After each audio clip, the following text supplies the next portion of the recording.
Hey everybody, it's Gene Marks and welcome to another episode of the Hartford Small Biz Ahead. Big news that you need to be aware of regarding the Employee Retention Tax Credit. Just recently, the IRS has stopped processing this credit. So let's take a step back first of all and make sure that we know what this is, because this may have a big effect on your business. The Employee Retention Tax Credit was introduced back during COVID. It was a pandemic-related tax credit that offered money back or help to employers who continued to retain or employ their employees during the middle of COVID. The calculation is such that during 2020, certain quarters and certain quarters of 2021, you would be eligible for this credit if either you were partially or fully shut down by a COVID lockdown or restriction, or if you had a revenue loss, depending on the quarter that you were in. And depending on the quarter that you were in, whenever these events could have occurred, you could go back and amend your payroll tax returns. Those are your federal 941 returns, and claim a credit against the payroll taxes that you paid. And if the credit was bigger than the taxes that you paid, the government would actually give you extra money back. It's a refundable tax credit. So it's been a big thing for a lot of businesses and a lot of my clients. Again, it's called the Employee Retention Tax Credit. Unfortunately, a lot of less desirable firms have gotten out there and are taking advantage of this credit. And maybe you've gotten notification of it as well. Most of my clients have. You get emails or phone calls from these firms saying that you could get back millions of dollars from the government, because of this Employee Retention Tax Credit. Well, that kind of less desirable activities has proliferated, such to the point where the Internal Revenue Service just announced that they are suspending the processing of the claims for this Employee Retention Tax Credit. They are investigating these, and they want to get to the bottom of some of these more, less than desirable claims, and they want to take action against them. So what about you? Should you panic about this? Well, no, you should not. First of all, if you have submitted a claim or amended your return so that you can take advantage of the Employee Retention Tax Credit, and if you've already gotten your refund, and if it's completely legit, then you've got nothing to worry about.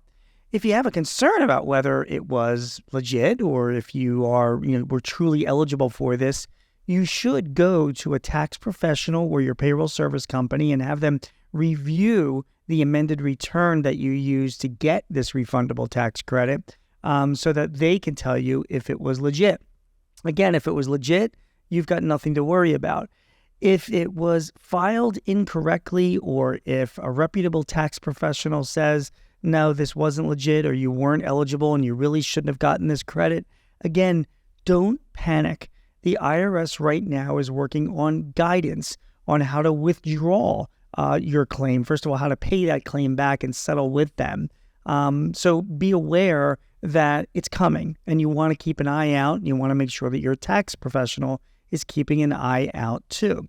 What that means is that the IRS is going to come up with a procedure so that you can file to withdraw this claim and return the money. If you do this and you're proactive, it's most likely that you won't suffer any penalties or interest or any further recourse from the IRS. So have a tax professional check out your return if you think that your Employee Retention Tax Credit claim may have been incorrect, and then wait for guidance from the IRS, and then go back and refile it or follow their guidance and return the money, and you should be fine. Now, let's say that you have filed it, but you haven't received the money yet. But again, your tax professional takes a look at the return and says, you really weren't eligible and you shouldn't have filed this. Well, again, don't panic. Wait. It's an unprocessed claim. The IRS is going to come out with guidance for you on how to deal with that. Most likely, you will have some ability to take back that unprocessed claim before any money is issued. But again, like I said before, if you do get a check from the IRS and it's determined, or you determine, or your tax professional determines that you really weren't eligible for this credit, then you're going to want to return that money and follow the guidance that the IRS will be issuing, okay?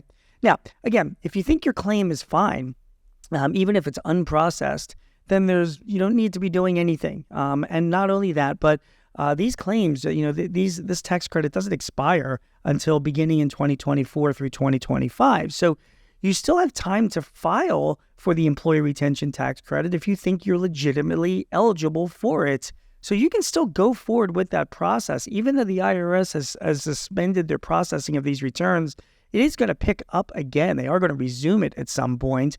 So it shouldn't stop you if you or your tax professional or your payroll service company has determined that, yeah, you're legitimately eligible and you're going to file this, this amendment to take advantage of the employee retention tax credit. Go ahead and do it. That's completely fine. So the bottom line is this.